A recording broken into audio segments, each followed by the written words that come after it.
अतुल, तुम यहाँ क्या कर रहे हो? अरे शर्म नहीं आ रही क्या? मैं तुम्हारे दोस्त की बहन हूँ। नहीं, मुझे लगा ये प्रवीण का कमरा है इसलिए मैं। अच्छा, बेवकूफ समझ के रखा है मुझे? हाँ, तुम्हें पता नहीं दादा का कमरा कौन सा है? छीना क्यों? छुआ मत मुझे, दूर रहो मुझसे, दूर रहो मुझसे। क्या हुआ? दादा, मैं कपड़े चेंज कर रही थी और ये अतुल मुझे वहां से झांक झांक के देख रहा था। मोनिका, तुम्हें ठीक से दरवाजा लगाना चाहिए था ना। दादा, मोनिका देखो, इस पे गुस्सा होने की जरूरत नहीं है। अरे होने वाला पति है तुम्हारा, और वैसे भी नेक्स्ट ईयर इसके साथ शादी होने वाली तुम्हारी। एक मिनट, नेक्स्ट ईयर क्या? मेरी इससे शादी नेक्स्ट जन्म में भी नहीं हो सकती। मोनिका दादा प्लीज। मोनिका, मोनिका मेरी बात।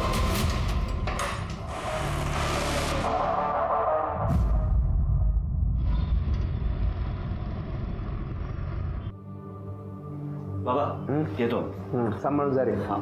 अरे अभिजीत, अरे घर का राशन खत्म हो गया है और लाइट का बिल भी नहीं भरा अभी तक। प्लीज थोड़े पैसे दे दो। इससे पैसे ले लेना। इस महीने का सारा खर्चा मैंने इसे पहले से ही दे दिया। क्या? पैसे? वो ना एक्चुअली सारे पैसे मैंने दोस्त के साथ एक स्कीम में इन्वेस्ट कर दिए। क्या? फिर किसी वाहियात काम में पैसे बिगाड़े होंगे तूने।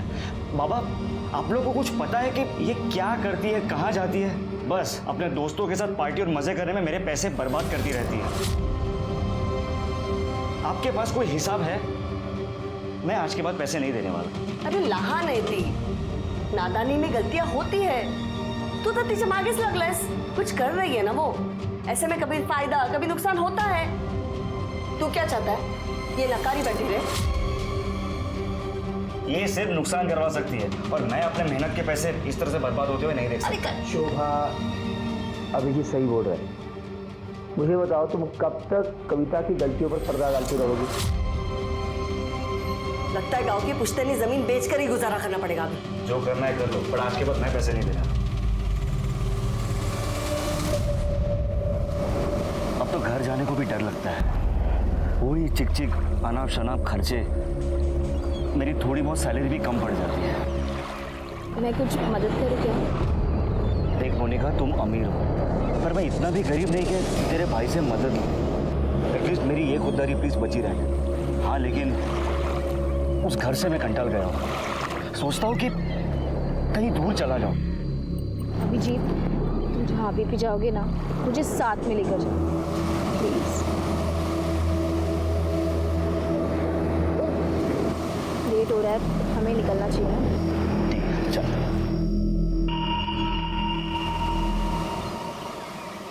हेलो, तुम्हारे भाई को पता है क्या उसी के दोस्त के साथ तुम्हारा चक्कर चल रहा है? नहीं, दादा को कुछ नहीं पता, लेकिन अगर तुमने उनकी कान भरने की कोशिश की ना, तो तुम्हारी ये शक्ल मार मार के बिगाड़ दूंगी मैं। चलो अभी।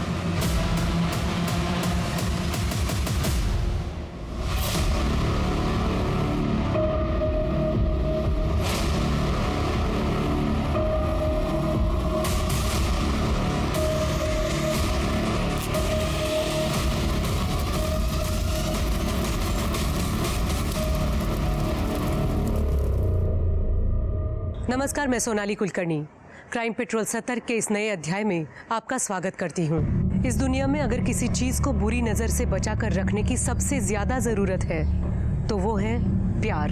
हम सब अपने रिश्तों में प्यार और भरोसा चाहते हैं। यही चाहत और यकीन कई बार अचानक किसी हादसे का शिकार होकर खत्म हो जाता है और कभी कभी अपने इसी भरोसे के चलते हम खुद भी हादसों को न्योता दे बैठते हैं। इस केस में पुलिस के सामने सबसे बड़ा सवाल यही था कि जिसे पेट्रोल छिड़क कर जला दिया गया वो आखिर कौन था। आज हम एक ऐसा rarest of the rare case लाए हैं जिसमें दर्ज कुदरत का करिश्मा देखने वालों को न सिर्फ हैरान कर देगा बल्कि आप ये सोचने पर भी मजबूर हो जाएंगे कि क्या सचमुच मरने वाले की रूह भी वापस लौटकर अपने लिए इंसाफ की मांग करती है।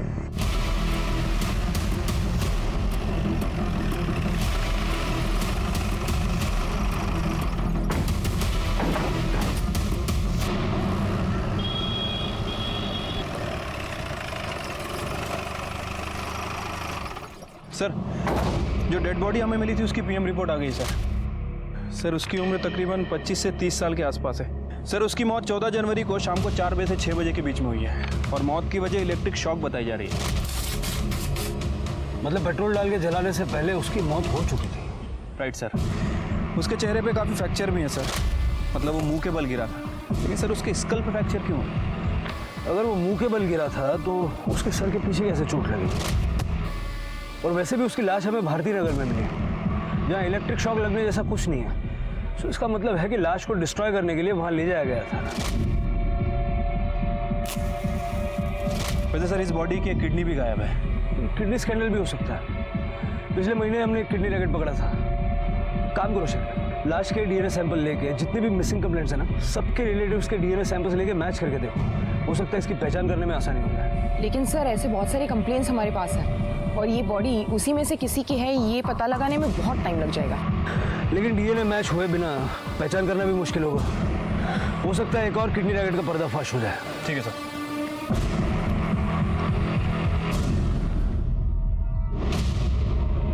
तमाम कोशिशों के बावजूद पुलिस को ना ही उस अनजान लाश की शिनाख्त में कोई कामयाबी मिल रही थी और ना ही कातिल का कोई सुराग मिल पाया। लेकिन 2 साल बाद अचानक एक ऐसी अजीबोगरीब घटना घटी कि खुद पुलिस भी हैरान रह गई। वो ऐसा वाकया था जिस पे भरोसा करना मुश्किल था, लेकिन कई बार वो होता है जिसकी कल्पना हम सपने में भी नहीं कर पाते।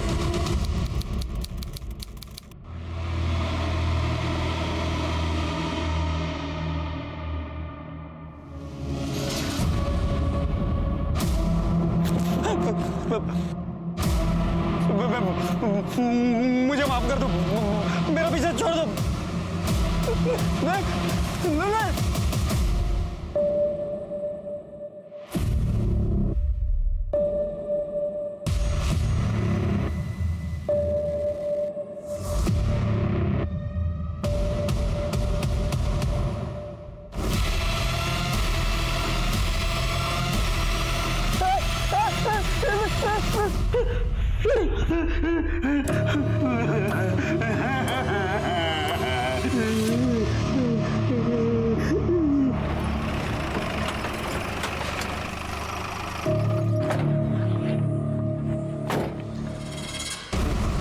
क्या रे?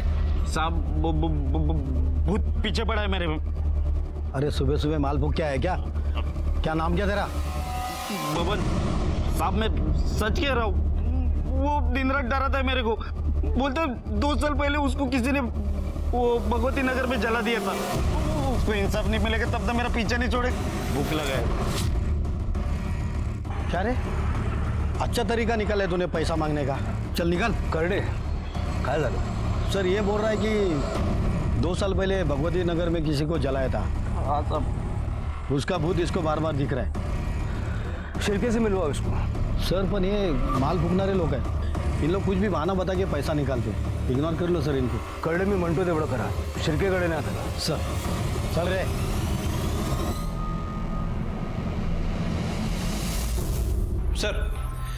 सर 2 साल पहले भगवती नगर में कोई जली हुई लाश नहीं मिली थी।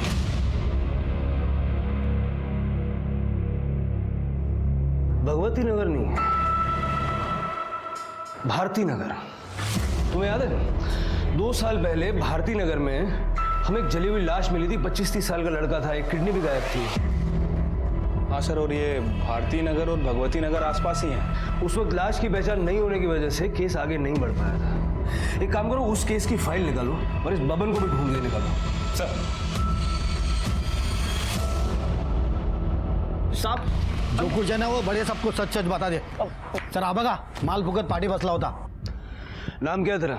बबन। बबन, तेरी ये भूत वाली कहानी है मजेदार, लेकिन तेरी बात पे कोई विश्वास क्यों करे? यकीन मानिए साहब, मैं सच बोल रहा हूँ। उस भूत ने मेरा जीना हराम कर दिया है। वो नशा भी कितना भी कर लूं, फिर भी वो सपने में आ ही जाता है। क्या बोलता है? मुझे इंसाफ दिला दो, या और आगे भी कुछ बोलता वो? मतलब वो आके डरा था मेरे को साहब।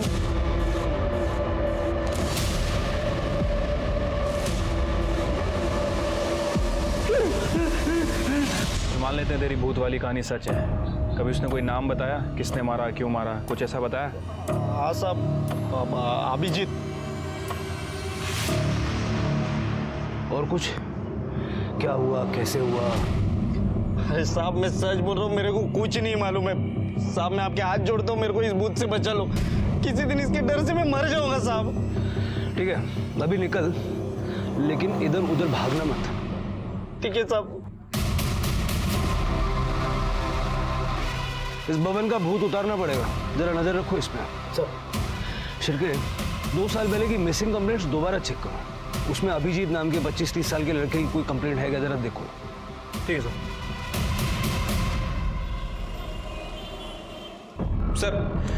सर 2 साल पहले अभिजीत नाम के लड़कों की 4 मिसिंग कंप्लेंट दर्ज हुई थी सर। उसमें से 2 की उम्र महज 10 से 15 साल है और बाकी के 2 की उम्र 40 से 60 साल।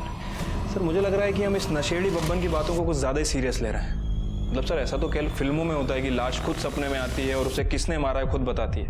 बात तो तुम्हारी सही है शिरके, लेकिन इस अनसॉल्व्ड केस के लिए बबन की कहानी एक ब्लाइंड लीड की तरह है। मुझे नहीं लगता हमें चांस लेना चाहिए। एक लास्ट ट्राई करके देखते हैं ना। ठीक है सर, बताइए फिर क्या करना है। एक काम करो, भारती नगर में जहां हमें वो जली हुई लाश मिली थी ना, उसके 25 किलोमीटर के रेडियस में 25 से 30 साल की उम्र के अभिजीत नाम के जितने भी लोग हैं सबकी एक लिस्ट बनाओ। देखो उनमें से कोई मिसिंग है क्या। Okay sir. इतनी चक्कर क्यों डालते हैं?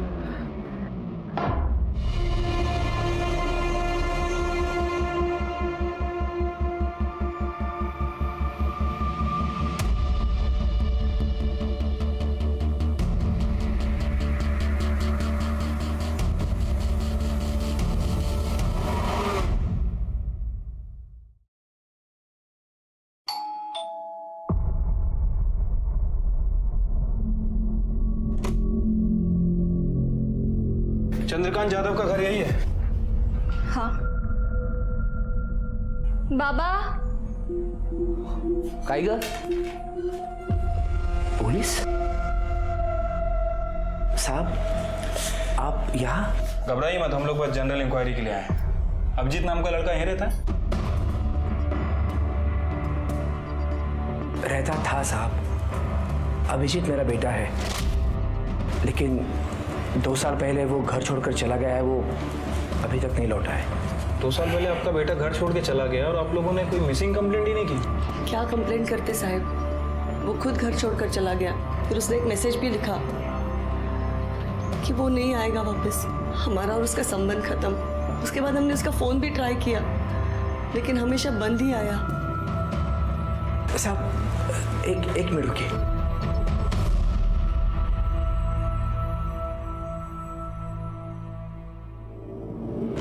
देखिए सर, 2 साल पहले उसने ये मैसेज किया था। बाबा मैं हमेशा के लिए घर छोड़कर जा रहा हूँ और दोबारा वापस लौटकर नहीं आऊँगा। हमारा रिश्ता खत्म। रिश्ता खत्म करने की कोई खास वजह? जब बच्चे बहुत कमाने लगते हैं ना,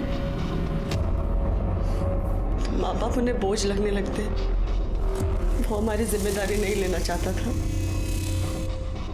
लेकिन आप ये सब क्यों पूछ रहे हैं? देखिए 2 साल पहले हमें एक बॉडी मिली थी और हमें शक है कि वो अभिजीत की ही बॉडी है।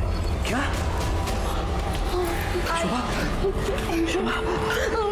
क्या बोलते हैं? रो मत। हो सकता है वो हमारा अभिजीत नहीं होगा।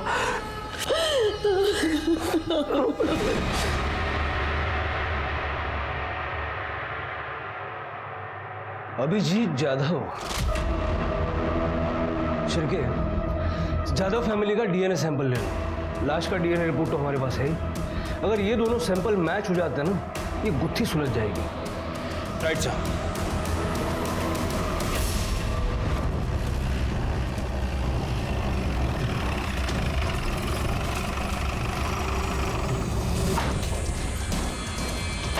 कहाँ जा रहे हैं आप लोग? साहब वो जब से पता चला है कि अभिजीत का शायद खून हो गया है, तब से उसकी माँ की तबीयत बहुत ख़राब है। उसको डॉक्टर के पास ले जा रहा हूँ। ठीक है, लेके जाइए इन्हें। जी। लेकिन उसके बाद आपको हमारे साथ चलना होगा। आंखों से देखिए, अभिजीत के घर वालों से पूछताछ करो और बाद में इस बबन को भी उठाओ। ठीक है सर। साहब हमारी तो पूरी उम्मीद ही खत्म हो गई। अब तक तो ऐसा लगता था कि अभिजीत कभी ना कभी तो घर आ जाएगा। मैं तो उसका 2 साल से इंतजार करता रहा, अभी भी करता था साहब, लेकिन दुर्भाग्य से फोन ही आया, उसकी मौत की खबर आ गई साहब। हमने ऐसा क्या गुनाह किया था साहब कि भगवान ने ऐसी सजा दी कि हम अपने बेटे का अंतिम संस्कार भी नहीं कर पाए साहब। चंद्रकांत जी, संभालिए अपने आप। देखिए, हमने बॉडी की शिनाख्त करने की बहुत कोशिश की थी, फिर पीएम रिपोर्ट से हमें पता चला कि उस बॉडी की एक किडनी गायब है, तो हमें लगा कि शायद ये कोई किडनी रैकेट का मामला। नहीं साहब, कोई किडनी रैकेट का मामला नहीं था। दरअसल कुछ साल पहले मेरी एक किडनी खराब हो गई थी, तो साहब अभिजीत ने उसकी किडनी मुझे देकर मेरी जान बचाई थी साहब। अभिजीत की किसी के साथ कोई दुश्मनी, कोई लड़ाई, कोई झगड़ा? हमारा बेटा तो बहुत अच्छा लड़का था, कुड़ी होता तो उसकी किसी के साथ क्या दुश्मनी हो सकती है? चल बैठ नीचे। बबन, तुझे जो जो पता है सब कुछ बता दे, वरना जो तरीका हम अपनाएंगे ना, तेरे पीछे जो भूत पड़ा हुआ है ना, वो भी डर जाएगा। हाँ, मैं सच बता रहा हूँ, मेरे को जितना मालूम था मैंने सब बता दिया। जब ये कुछ बताने के लिए तैयार हो जाना, तब इसको मेरे सामने लाना, तब तक इसकी खातिरदारी करो। सर, साहब, नहीं साहब, नहीं, मैं बताता हूँ, सब बताता हूँ साहब। लेकिन उसने जॉब नहीं छोड़ी थी। यादव फैमिली के बारे में पूछताछ की? हाँ सर, उसकी बहन कविता के बारे में पूछताछ की है सर। सर, उनका कहना है कि काफ़ी अय्याश किस्म की लड़की है, पैसे काफ़ी उड़ाती थी, देर रात तक घर से बाहर रहती थी, घर का सारा खर्चा अभिजीत ही चलाता था, और इस बात को लेकर दोनों भाई बहनों में काफ़ी लड़ाई हुआ करती थी। लेकिन सर, अभी तक इस कविता के खिलाफ कुछ सस्पिशियस नहीं मिला है। शिर के कोई तो ऐसा होगा जिसको शक हो। सर, एक जरूरी बात पता चली है। हमने अभिजीत के 2 साल पुराने कॉल रिकॉर्ड्स चेक किए, उसमें एक नंबर मिला है जिसपे वो लगातार बात करता था। सर, ये देखिए, ये नंबर किसी मोनिका देशमुख के नाम पर रजिस्टर्ड है। हमने उसकी लेटेस्ट लोकेशन भी पता किया, और ये मोनिका और अभिजीत दोनों एक ही कॉलेज से पास आउट हुए 2012 में। सर, और एक बात, ये दोनों देर रात तक बात करते थे। सर, अभिजीत की मोबाइल की आखिरी लोकेशन करवे नगर की थी। करवे नगर से भारती नगर 10 किलोमीटर की दूरी पे, जहाँ पर हमें अभिजीत की लाश मिली थी। जरा पता करवाओ, ये अभिजीत करवे नगर क्या करने गया था? सर, शिरके, ये मोनिका और अभिजीत का लेट नाइट बातें करना इस केस का इंपॉर्टेंट एस्पेक्ट हो सकता है। हो सकता है यहीं से कोई बड़ी लीड मिल जाए। इस मोनिका से बात करनी पड़ेगी।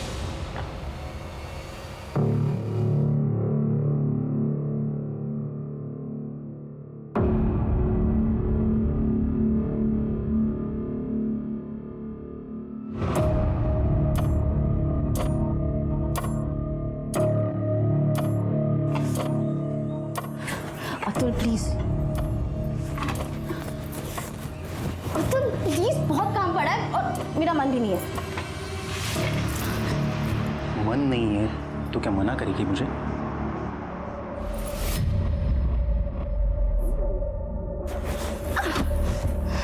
तेरी ये हिम्मत! पति हूं तेरा मैं। कौन? पति। क्यों करते रहते हो अतुल रोज रोज? क्या बिगाड़ा है मैं तुम्हारा? किसे लायक है तू? चल, अब ये हुलिया ठीक कर ले। 10 मिनट का काम है मेरा, मैं वो काम करके वापस आ रहा हूँ। उसके बाद अगर तू मुझे मेरे बेडरूम में मेरा इंतजार करते वक्त नहीं मिली ना, तो तेरा हुलिया नहीं, तेरा चेहरा भी बिगाड़ दूंगा मैं।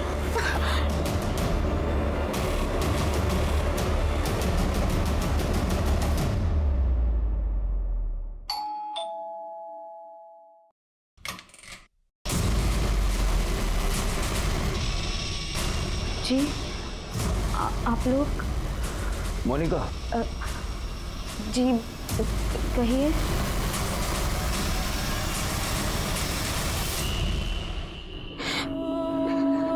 मुझे अभी भी यकीन नहीं हो रहा कि अभिजीत इस दुनिया में नहीं रहा।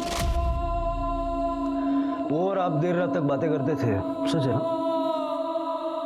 हाँ, मैं और अभिजीत एक दूसरे से बहुत प्यार करते थे। हम शादी भी करने वाले थे, से मुझे मैसेज भी किया था कि मैं उसे भूल जाऊं। फिर भी मैं उसे लगातार मैसेज करती रही, कॉल करती रही, लेकिन उसका फोन बंद था।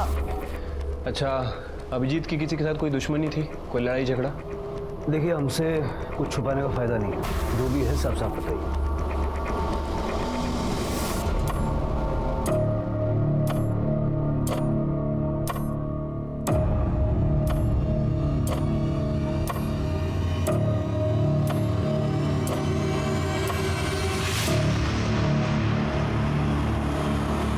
पता नहीं, जो भी है।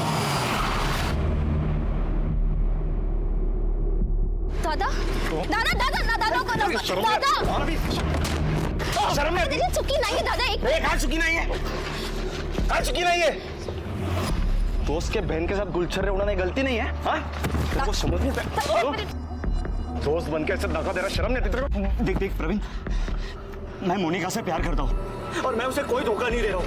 मैं मोनिका से शादी करना चाहता हूँ। इसके आगे एक भी वर्ड बोला ना तो इधर किधर जमीन में गाड़ दूंगा, समझा? औकात में रहे अपनी। कम से कम अपना स्टेटस तो देख लिया होता। अमीर लड़की दिखे नहीं, फंसाना शुरू। दादा नहीं, दादा नहीं। हम दोस्त थे इसलिए तेरे को जिंदा छोड़ रहा, समझा? औकात नहीं भूलने का अपनी, समझा? चल चल अंदर, भूलने का नहीं। हाँ,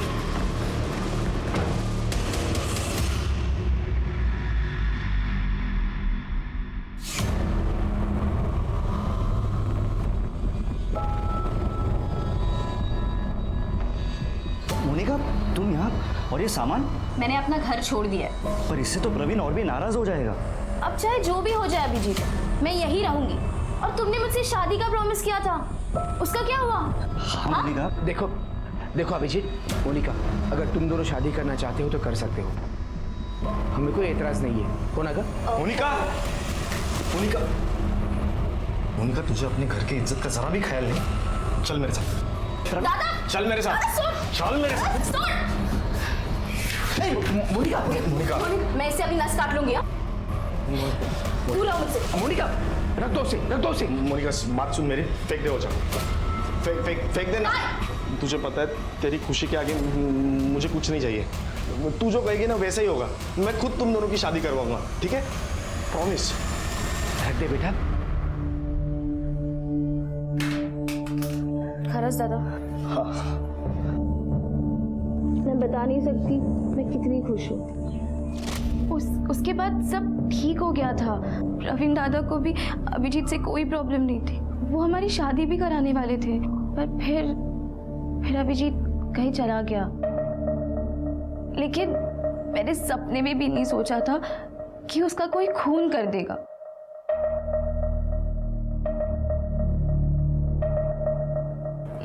ये मेरे पति है अतुल। अभिजीत 2 साल तक लापता था, तो दादा के कहने पर मैंने इससे शादी कर ली। आखिरी बार आप अभिजीत से कब मिली थी? करवे नगर में हमारे एक फार्म हाउस है। कुछ 2 साल पहले 14 जनवरी को दादा को एक बहुत बड़ा प्रोजेक्ट मिला था। उसी को सेलिब्रेट करने हम सब वहाँ गए थे। मैं, दादा, अभिजीत, अतुल, हम टेरेस पर पार्टी कर रहे थे और इन लोगों ने दोपहर को ही पीना शुरू कर दिया था। अभिजीत, मुझे ना बहुत अर्जेंट काम आ गया, मुझे निकलना पड़ेगा। हाँ, अभी तो पार्टी स्टार्ट हुई है। बहुत इम्पोर्टेंट है। So sorry. इसलिए करीबन 4:30-5 बजे तक मैं घर निकल आई थी। उसके बाद मैंने अभिजीत को कभी नहीं देखा। मोनिका के जाने के बाद फार्म हाउस पे क्या हुआ था? सर, हम लोग तो बस सेलिब्रेट करके निकलने वाले थे, पर सर अभिजीत ने बहुत पी रखी थी। हम लोग ने बोला उसे कि बहुत हो गया, निकलते अब। तो सर उसे और पीनी थी, तो वो वहीं रुका रहा, पर हम लोग सब निकल आए सर, एक करवे नगर के फार्म हाउस पे जहां अभिजीत की बॉडी मिली थी, उसे लास्ट बार वहीं पे देखा गया था। और सर उसके फ़ोन रिकॉर्ड के हिसाब से उसकी लास्ट लोकेशन भी फार्म हाउस की थी। मतलब सर इस फार्म हाउस पे कुछ गड़बड़ हुई है। हाँ शरीफ, वैसे भी प्रवीण और अभिजीत के फाइनेंशियल स्टेटस में जो बहुत बड़ा गैप है, उसे हम नज़रअंदाज नहीं कर सकते। सर और एक बात नोटिस करने वाली है, अभिजीत के फ़ोन से उसके परिवार को और मोनिका को जो मैसेजेस किए थे 14 जनवरी को, वो करीब 8 बजे के थे और पोस्टमार्टम रिपोर्ट के हिसाब से अभिजीत की मौत शाम 4 से 6 बजे के बीच हुई। मतलब प्रवीण अपनी बहन की शादी अभिजीत से नहीं बल्कि अतुल से करवाना चाहता था और अतुल भी ये जानता था कि मोनिका उससे नहीं बल्कि अभिजीत से प्यार करती है। राइट सर, और ऐसे हालात में शक इन दोनों पर ही है। मतलब गड़बड़ फार्म हाउस पे ही हुई है। चलो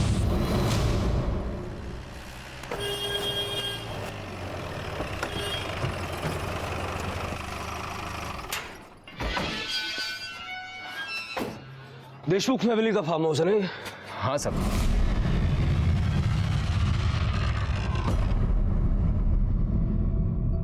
दो साल पहले 14 जनवरी को यहाँ क्या हुआ था? 2 साल पहले की बात किसको याद रहेगी साहब? पार्टी हुई थी यहाँ, तुझे याद नहीं है? हाँ हाँ वो याद है ना सब, वो पूरा हफ्ता मैं छुट्टी पर था। 2 साल पहले क्या हुआ था वो याद नहीं है, छुट्टी पे था ये याद है। हाँ सब, वो मेरी बेटी की शादी थी ना तभी। प्रवीण लास्ट टाइम कब आए थे यहाँ? वही 2 साल पहले साहब, वो आए और बोले फार्म हाउस बंद कर दो, उसके बाद से तो कोई नहीं आया सर। हाँ पर मुझे मेरी चौकीदारी की पगार मिल जाती है सर। तलाशी लेनी है मैं यहाँ की। हाँ सब लीजिए ना, बघा सगळीकडे।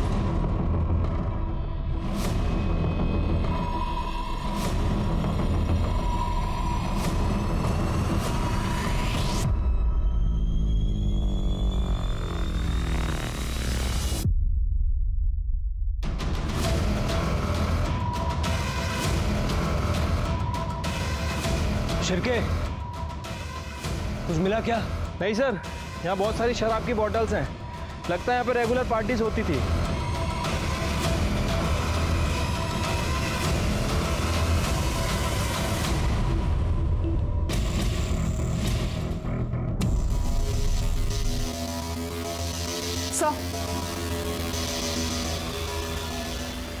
सर ये आईडी कार्ड मिला है इस पर्स में। अभिजीत जाधव?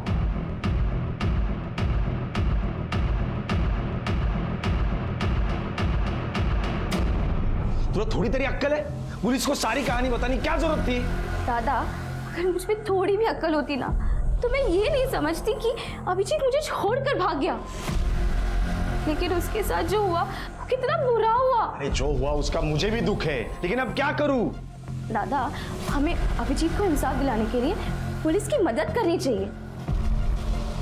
लेकिन आपको इतना गुस्सा क्यों आ रहा है? मूर्खासारखं काहीतरी बोलू नको। अगर न्यूज में अपना नाम उछाला गया तो किसके बिजनेस पर असर होगा? मेरे ना। समझ रही है बात को?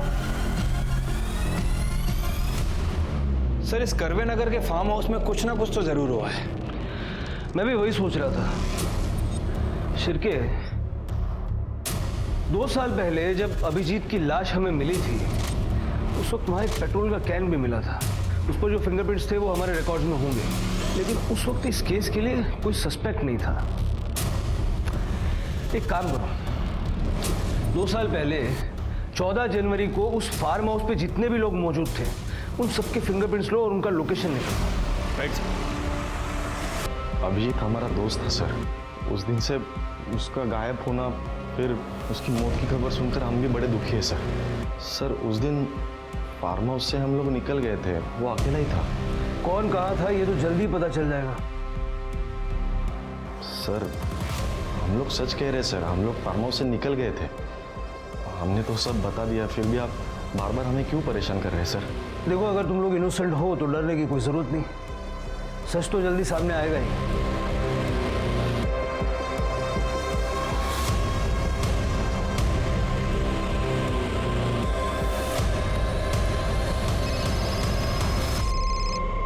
आज के सर फिंगरप्रिंट रिपोर्ट आ गई है। सर पेट्रोल के डब्बे पे जो फिंगरप्रिंट मिले थे वो प्रवीण और अतुल से मैच हो रहा है। मतलब खून इन्हें दोनों ने किया है? Right sir. 14 जनवरी 2017 उस दिन के तुम दोनों के मोबाइल लोकेशन निकाले हमने। कहाँ के थे पता है? भारती नगर, जहाँ अभिजीत की लाश को जलाया गया। वहां हमें पेट्रोल का कैन भी मिला था, उस पे तुम दोनों के फिंगरप्रिंट्स हैं। सर हमारा यकीन कीजिए, हमने अभिजीत को नहीं मारा। अपनी बहन की शादी अभिजीत से करवाने का सिर्फ ढोंग कर रहा था। तू चाहता था कि तेरी बहन की शादी अतुल से हो, और आखिर में तुम दोनों ने मिलके अपने मन की हसरत पूरी कर ली। नहीं सर, हम सच कह रहे हैं, हमने अभिजीत को नहीं मारा सर। हम लोग फार्म हाउस से निकल गए थे, वो नशे में तो वहीं पे रुका था। हमने नहीं मारा उसे। झूठ बोल रहा है सर ये, और इसके वॉचमैन ने भी हमसे झूठ बोला था। उस दिन 14 तारीख को वॉचमैन फार्म हाउस पे ही था। उसकी बेटी की शादी तो 10 जनवरी को ही हो गई थी। वॉचमैन ने 14 तारीख को शाम को 7 बजे फार्म हाउस फ़ोन किया था, और उसके बाद ये प्रवीण फार्म हाउस आया था। सर मैं सब कुछ सच बता जल्दी बता।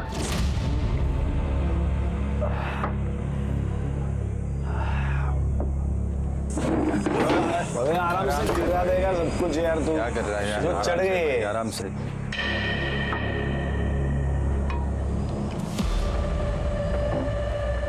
सुनो मैं क्या बोल रहा हूँ? अबे क्या कर रहे हैं यार? अबे ऊपर मत जा अभिजीत। ओपन वायर है, शॉक लग जाएगा। अबे कुछ नहीं होगा यार, आजा। अरे पिया हुआ है तू, उधर मत जा भाई, नीचे आ जा। उस शाम हमारी पार्टी ठीक ठाक चल रही थी, लेकिन अचानक तब हमारे क्लाइंट का मुझे कॉल आया। अभी मेहता का कौन है? क्लाइंट अपना। हेलो, हाँ सर। हाँ सर, पहुँचता हूँ। ए भाई, हम लोग जा रहे हैं, आ रहा है क्या तू? लेकिन वो आने के लिए तैयार ही नहीं था। फिर हम लोग निकल गए। फिर 1-1.5 घंटे का फोन सर। हमने अभिजीत का फोन नहीं देखा सर। सच कह रहे सर। तुम दोनों की बातों में सच्चाई कितनी है ये जल्दी पता लग जाएगा। पेट्रोल छिड़ककर अभिजीत की लाश को आग में झोंकने वाले अतुल और प्रवीण पुलिस की गिरफ्त में थे, लेकिन क्या सचमुच उन्हीं दोनों ने अभिजीत को मौत के घाट उतारा था, या अभिजीत का कातिल अभी भी खुली हवा में सांस ले रहा था? पुलिस असली कातिल तक पहुंच पाती उससे पहले इस केस में एक और हैरतंगेज मोड़ आना अभी बाकी था।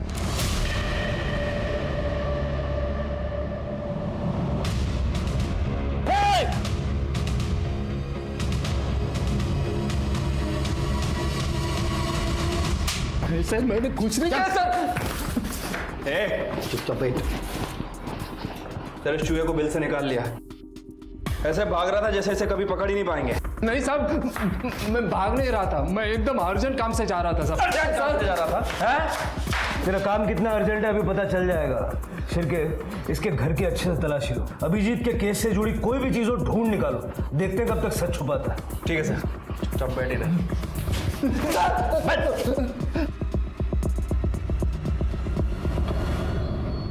सर, हमने राजाराम के घर की तलाशी ली थी। ये देखिए, 2 साल पुराना वीडियो मिला उसके सामने।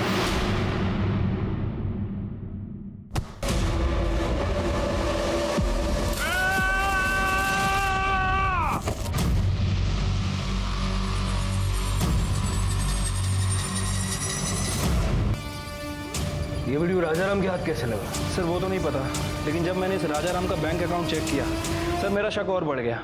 सर ये जो वीडियो वाला आदमी है, राजाराम के अकाउंट में हर महीने पैसे ट्रांसफर कर रहा है, जब से हमने अभिजीत का केस ओपन किया है। उठा लो इसे। सर क्या कह रहे हो आप इंस्पेक्टर साहब? ये सरासर गलत है। मैं अपने बेटे को क्यों मारूंगा, वो भी जान से? अरे साहब, मैंने कभी चाटा भी नहीं मारा उसको। करने आना देला सर।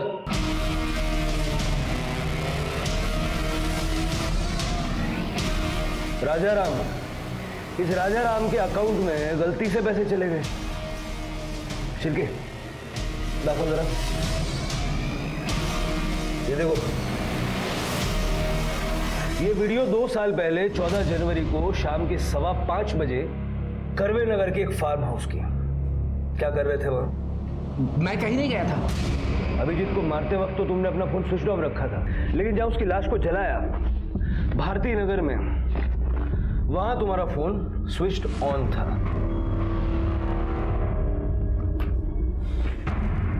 और एक और बात जो तुम हमें बताना भूल गए, लेकिन हमने पता लगा लिया। अभिजीत तुम्हारी पहली बीवी का बेटा है, शोभा का नहीं। इसीलिए हटाया ना उसे रास्ते से। अब सीधे सीधे बताओगे या अपने तरीके से उगलवाएं? अभिजीत की माँ सरिता मेरी पहली बीवी थी, उसका देहांत हो गया। उसके बाद सरिता की बहन शोभा से मैंने शादी की, लेकिन अभिजीत को ये बात कभी नहीं बताई मैंने। लेकिन साहब मेरे एक रिश्तेदार से झगड़ा हो गया और उसने सारी बात अभिजीत को बता दी। उसको पता चला कि उसकी माँ उसकी सौतेली माँ है। तब से वो डिस्टर्ब हो गया साहब। ये कविता जो है वो मेरी और शोभा की बेटी है। पहले कविता और अभिजीत के बीच में भाई बहन का रिश्ता था, लेकिन ये बात समझने के बाद बाबा बर्दाश्त की भी हद हो गई है। जितनी भी जमीन बची है ना, उसमें इसका सिर्फ 20 से 25% है, बाकी सारा हिस्सा मेरा है। कुछ भी हो जाए लेकिन मैं अपना हिस्सा इसके साथ नहीं बांटने वाला। घर में हिस्से को लेकर, प्रॉपर्टी को लेकर रोज झगड़े होते थे और उससे मेरी परेशानियां बढ़ती गई और मुझे मजबूरन अभिजीत को मारने का प्लान बनाना पड़ा। अरे हाँ भाई, मैं शाम तक फार्म हाउस में पहुंच जाऊंगा। अरे मैं श्योर 100% आ रहा हूँ। मैं दोपहर में वहाँ जाकर छिप गया था और तुमने उसी की जान ले ली। बाप कहलाने के लायक नहीं हो तुम। जिस तरह की मौत अभिजीत मरा है ना, उससे भी दर्दनाक मौत तुम्हें मिलनी चाहिए। बेटे अभिजीत के खून के आरोप में चंद्रकांत जाधव को कड़ी सजा मिली। सबूत मिटाने के जुर्म में अतुल और प्रवीण को भी जेल की हवा खानी पड़ी। वहीं अभिजीत की निर्मम हत्या के बाद इस बात पर यकीन करना मुश्किल है कि खून का रिश्ता दुनिया में सबसे मजबूत रिश्ता होता है। इसलिए स्वार्थ, अहंकार और बदले की भावना को परे रखकर ऐसे किसी भी अपराध में शामिल होने से पहले एक बार बाद में होने वाले भयंकर परिणामों के बारे में भी जरूर सोचें। अब मैं सोनाली कुलकर्णी आपसे विदा लेती हूँ। कल फिर मिलेंगे क्राइम पेट्रोल सतर्क जस्टिस रीलोडेड में एक नए केस के साथ। तब तक मास्क पहने, सैनिटाइजर का इस्तेमाल करें, अपना और अपने परिवार का ख्याल रखिए। देखते रहिए क्राइम पेट्रोल सतर्क।